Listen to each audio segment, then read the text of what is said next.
नया financial year बस कुछ ही दिनों में शुरू होने वाला है। ऐसे में अगर आप भी एक टैक्स पेयर हैं, तो जल्द अपना जीएसटी से जुड़ा ये काम कर लें, क्योंकि उसके बाद नहीं कर पाएंगे अप्लाई। और ये है जीएसटी कॉम्पोजिशन स्कीम, जिसकी डेडलाइन भी इसी महीने के आखिरी तक खत्म हो जाएगी। लेकिन क्या आप जानते हैं कि आखिर ये जीएसटी कॉम्पोजिशन स्कीम क्या होता है?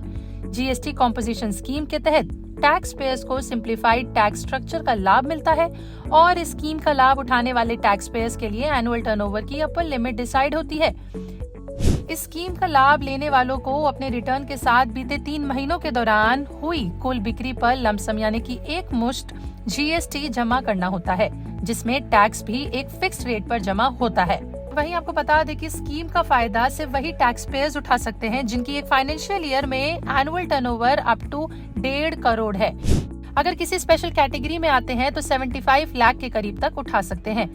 वहीं जितने भी सर्विस प्रोवाइडर्स हैं, लेकिन रेस्टोरेंट के अलावा के मामलों में ये कारोबार सीमा 50 लाख तक डिसाइड हुई है।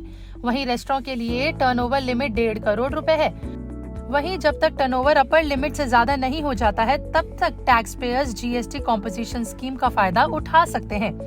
देखिए, अभी मौजूदा जीएसटी टैक्स पेयर्स 31 मार्च तक फाइनेंशियल ईयर यानी कि साल 2024-25 के लिए जीएसटी कॉम्पोजिशन स्कीम को चुन सकते हैं। यानी ये कि टैक्स पेयर्स को 2 बार जीएसटी कॉम्पोजिशन स्कीम चुनने का मौका मिल रहा है।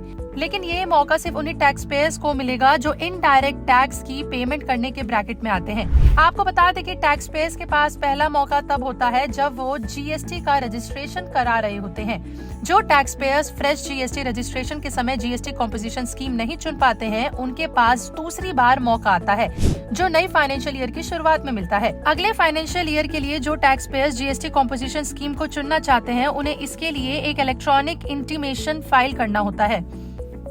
इलेक्ट्रॉनिक इंटीमेशन को फॉर्म CMP-02 में फाइल किया जा सकता है। इसे एक ही बार फाइनल करने की जरूरत होती है। उसके बाद वह टर्नओवर की लिमिट से ऊपर निकल जाने तक वैलिड बना रहता है।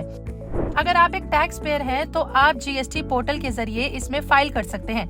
क्या आप इस बारे में जानते थे? हमें कमेंट में लिख के जरूर बताइएगा। अगर आपको हमारी वीडियो अच्छी लगी हो तो लाइक शेयर करना ना भूलें और हमारे चैनल पैसा लाइव को अभी सब्सक्राइब कर लें।